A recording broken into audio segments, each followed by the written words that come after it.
di Indonesia, dikala saat ini berbeda dengan Arab Saudi, maka kita ambil puasa 2 hari. Puasa Sabtu, puasa di mana jamaah haji sedang wukuf di padang Arafah, dan puasa hari Ahad di mana kita meyakini itu adalah tanggal 9 Dzulhijjah, dan ini tidak menyelisih kesunahan.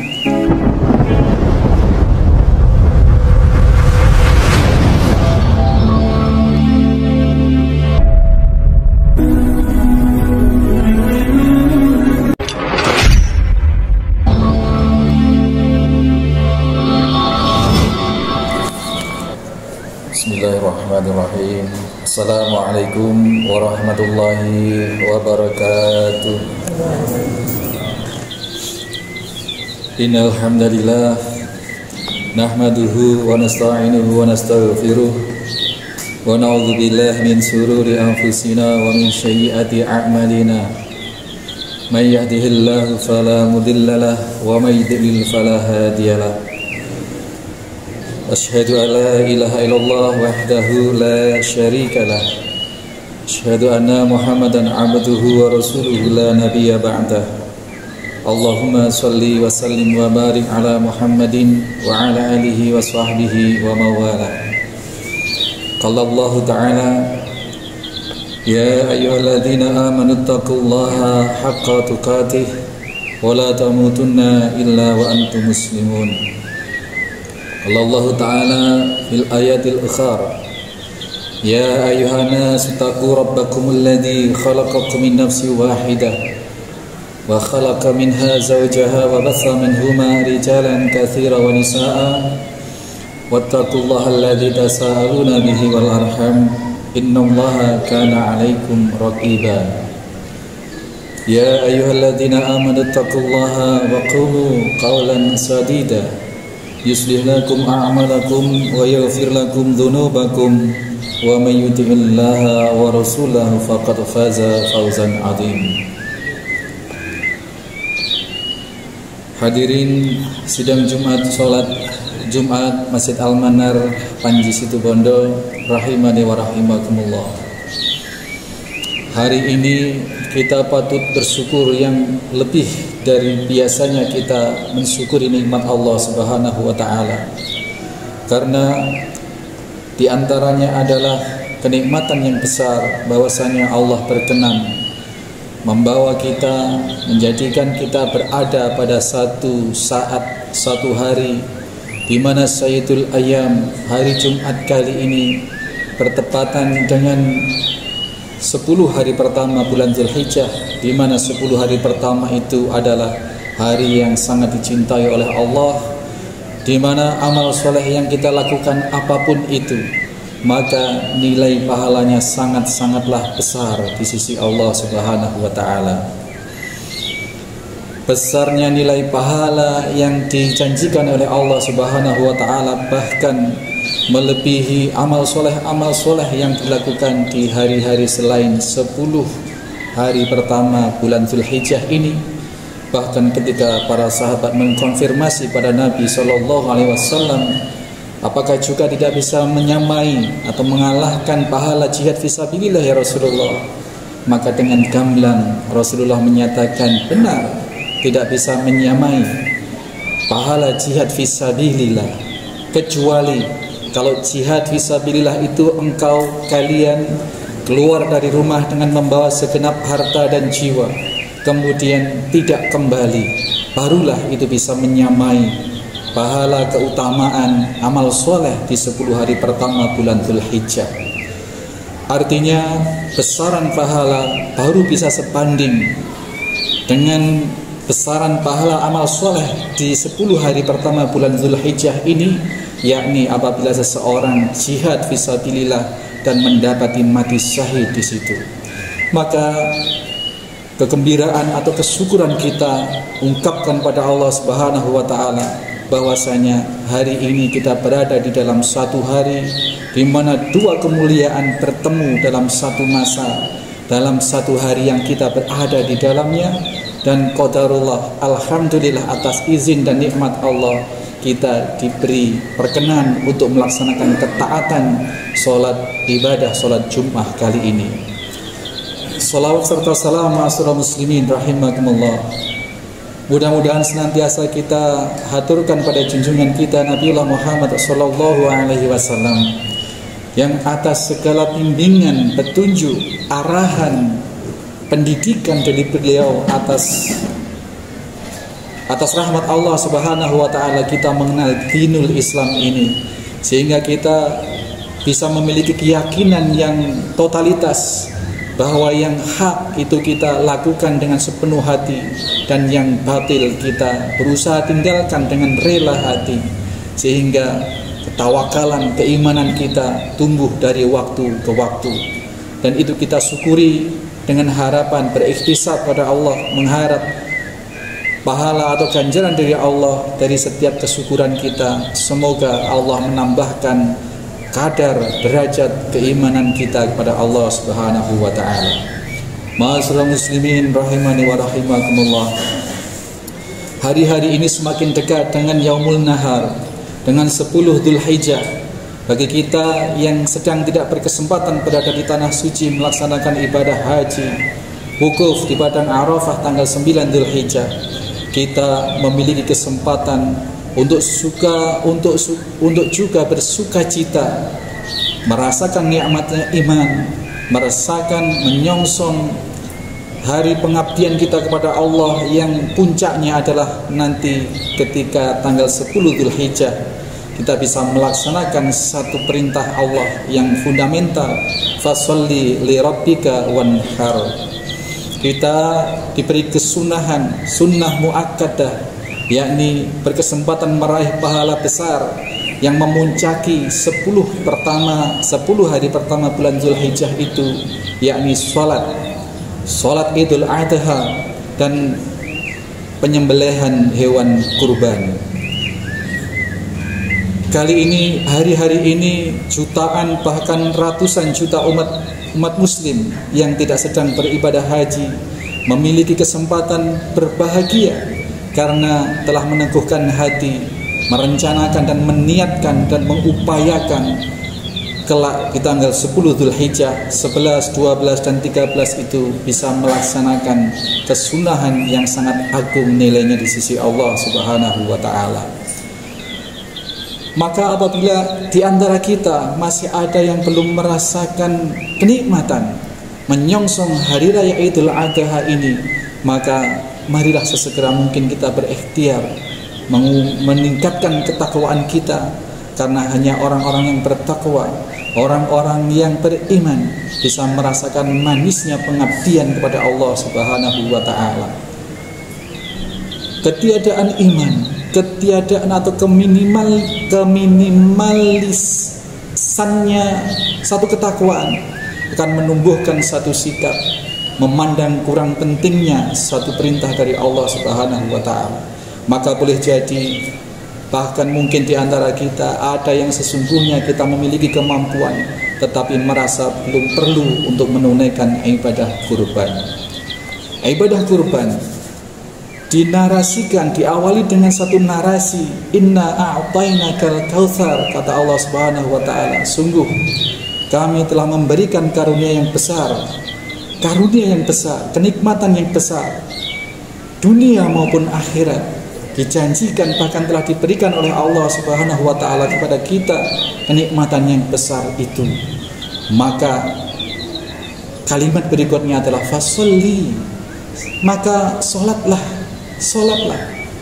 li rabbika, untuk Rabbmu, bukan fasholli lillahi ta'ala, bukan fasholli lillahi ta'ala. Kenapa fasholli li rabbika wanhar? Dalam tafsir Ibnu Katsir menyatakan bahwa kenapa fasholli itu dirangkai dengan li rabbika, di situ mengandung makna rububiyah, tauhid rububiyah kita dihubungkan dengan sifat pemeliharaan Allah Subhanahu wa taala terhadap kita, penciptaannya, bahwa kita telah diciptakan oleh Allah, ditumbuh kembangkan sebagai manusia dewasa, kemudian dijamin rezekinya oleh Allah, dimudahkan dalam memperoleh maisha, memperoleh perolehan ekonomi, kemudian dimakmurkan hidupnya oleh Allah Subhanahu wa taala, dijaga sedemikian rupa kesejahteraan zahir dan batinnya. Terkait dengan itu, maka fasholli li rabbika, salatlah untuk Allah Subhanahu wa taala, wanhar, dan sembelihlah, berkurbanlah. Wanhar ini sesungguhnya mengacu pada sembelihan secara spesifik. Secara makna katanya adalah unta, tetapi dikonversi di negeri-negeri lain yang tidak ada unta, maka dikonversi dengan sapi, kambing, dan seterusnya. Tetapi sesungguhnya wanhar di situ maknanya adalah unta. Kenapa unta? Di dalam tafsir Ibnu Katsir dinyatakan bahwa unta adalah binatang yang sedemikian paling mahal dan paling tinggi nilainya. Kalaupun kita konversi dengan sapi di Indonesia, semahal-mahal sapi, sebagus-bagus sapi, dibanding dengan sebagus-bagus unta, maka tidak berbanding nilainya. Maka kenikmatan yang telah diberikan oleh Allah Subhanahu wa taala, maka kemudian Allah meminta dalam tanda kutip untuk kita mensyukurinya dengan melaksanakan sholat. Sholat bisa bermakna sholat 5 waktu yang tiap hari harus kita dirikan, dan secara spesifik di dalam Idul Adha ini adalah sholat Idul Adha. Kemudian wanhar, menyembelih. Kalaupun tidak ada unta, di kita yang kita sembelih adalah satu binatang yang memiliki nilai yang paling tinggi sekemampuan kita.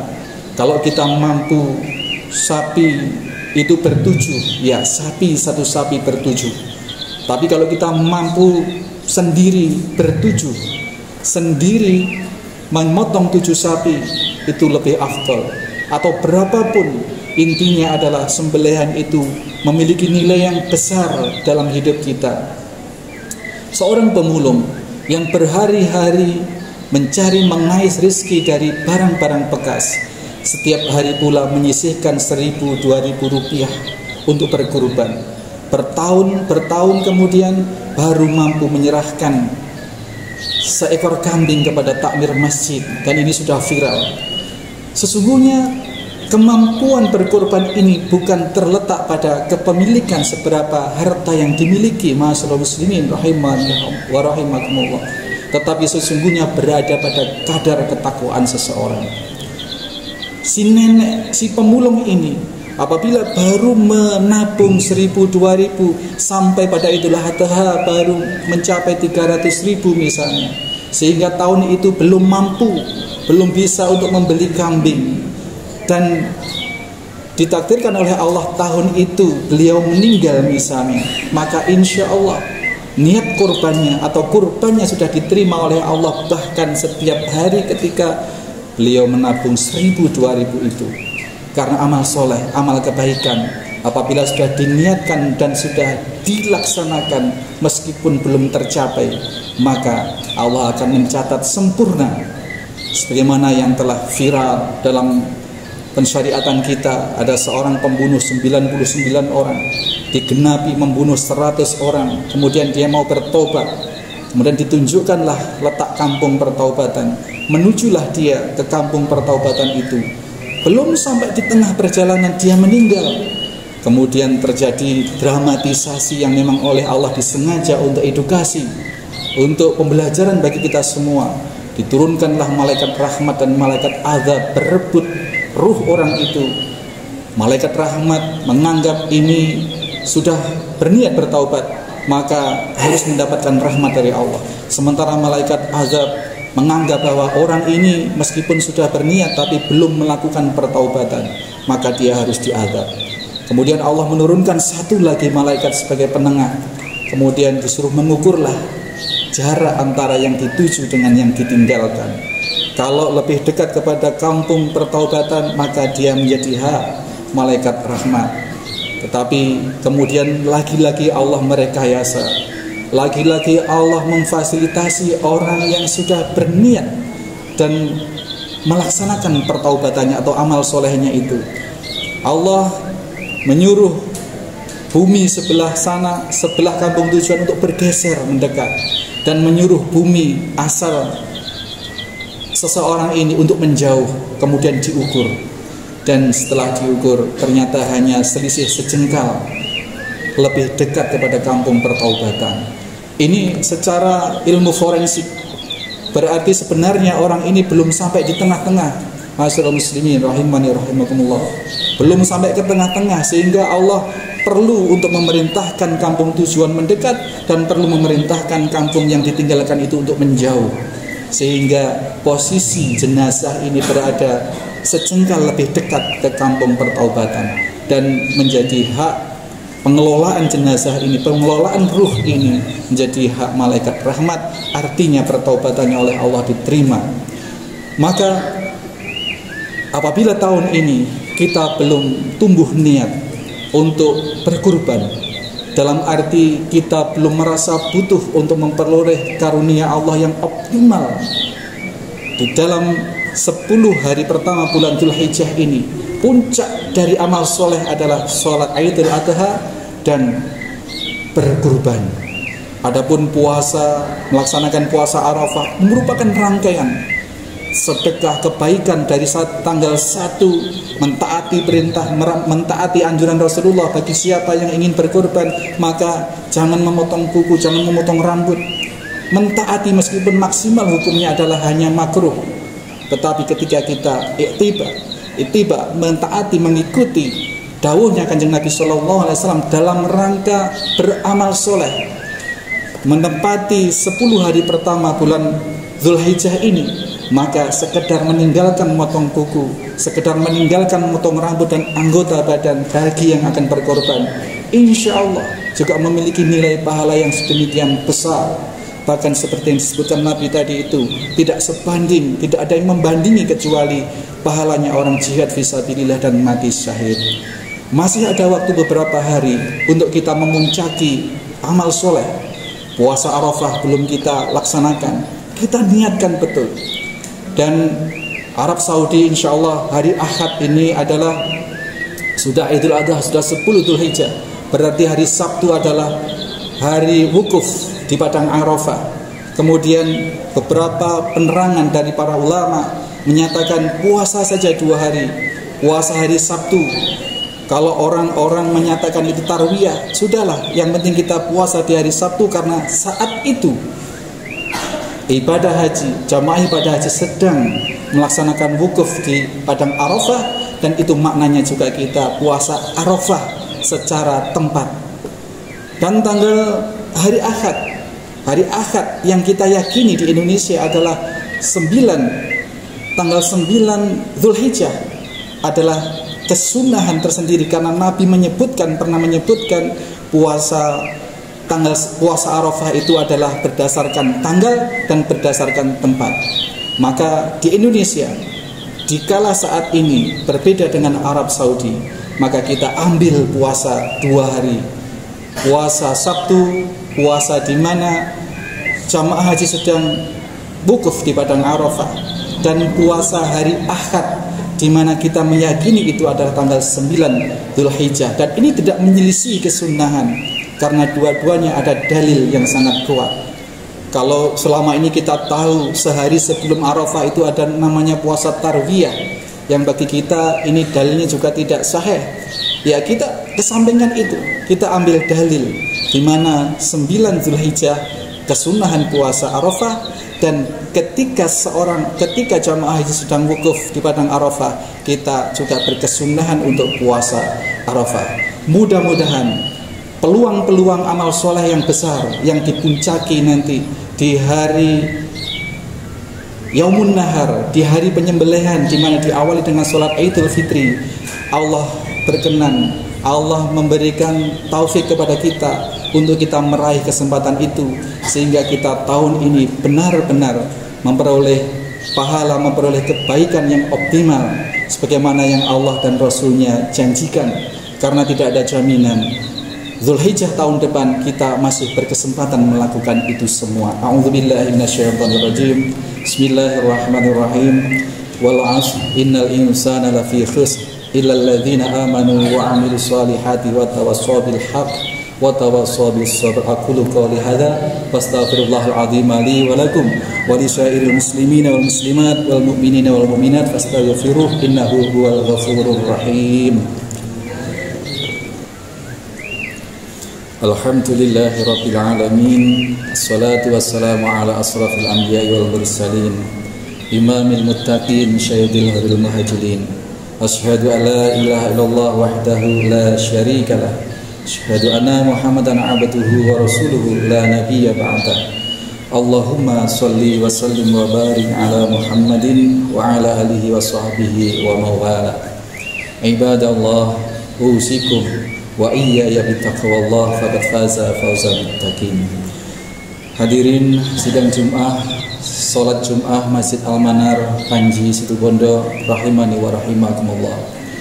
Kalau tahun ini kita belum Allah beri kesempatan untuk meraih segala peluang yang Allah sediakan untuk memperoleh kemuliaan di 10 hari pertama bulan Dzulhijjah, mudah-mudahan Allah masih memberikan peluang-peluang pada kita untuk waktu-waktu yang akan datang.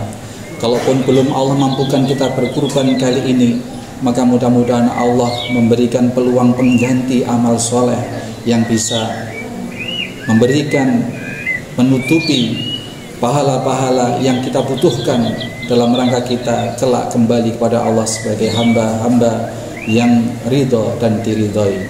Ma'asyiral muslimin rahimani wa rahimakumullah. Ada kekhawatiran yang besar di hati baginda Nabi sallallahu alaihi wasallam ketika itu.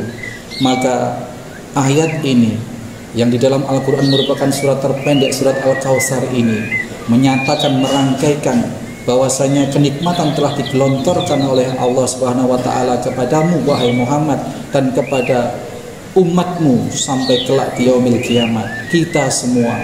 Artinya sesungguhnya Allah tidak berhenti memberikan rizki dari detik ke detik, dari hari ke hari, dari pekan ke pekan, dari tahun ke tahun.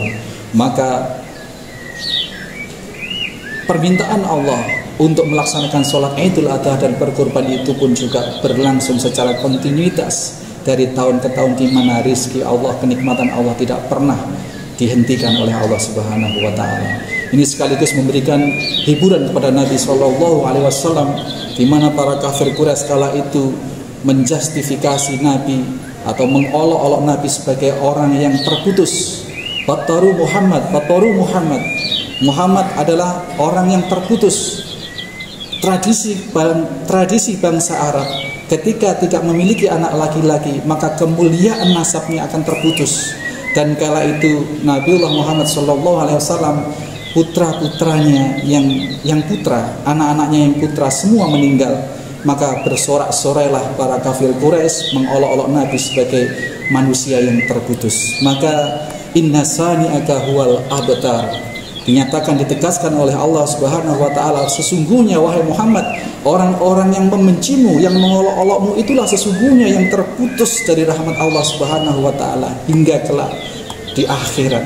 Maka dari sini cukup menghibur kita semua, cukup menghibur Nabi sallallahu alaihi wasallam bahwa pensyariatan Idul Adha ini merupakan satu penghantaran kita kelak kita bisa bertemu dengan Nabi di Telaga Haud, di Telaga Kautsar, bersama-sama dengan hamba-hamba yang Allah yang ridho dan ridho. Ya ayyatuhan nafsul mutmainnah, irja'i ila rabbiki radiyatan mardiyah fadkhuli fi ibadi wadkhuli jannati.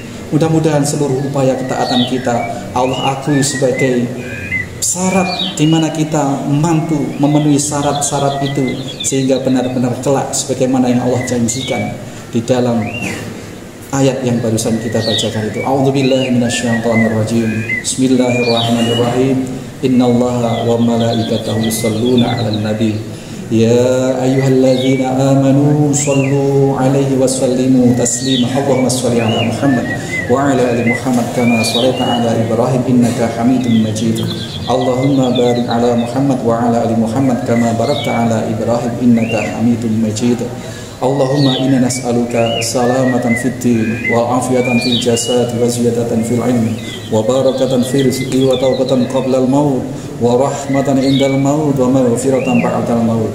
Allahumma hawwin 'alaina fi syakaratil maut wan najata minan nar wa afa inda isyab Rabbana la tuzigh qulubana ba'da idh hadaitana wa hab lana min ladunka rahmah innaka antal wahhab. Rabbana hab lana min azwajina wa dhurriyyatina qurrata a'yun. Allahumma arinal haqqa haqqan warzuqna ittiba'ah wa arinal batila batila warzuqna ijtinaba. Rabbana atina fid dunya hasanah wa fil akhirati hasanatan wa qina adzabannar. Subhana rabbika rabbil izzati amma yasifun wa salamun alal mursalin walhamdulillahi rabbil alamin. Aqimus salat. Assalamualaikum warahmatullahi wabarakatuh.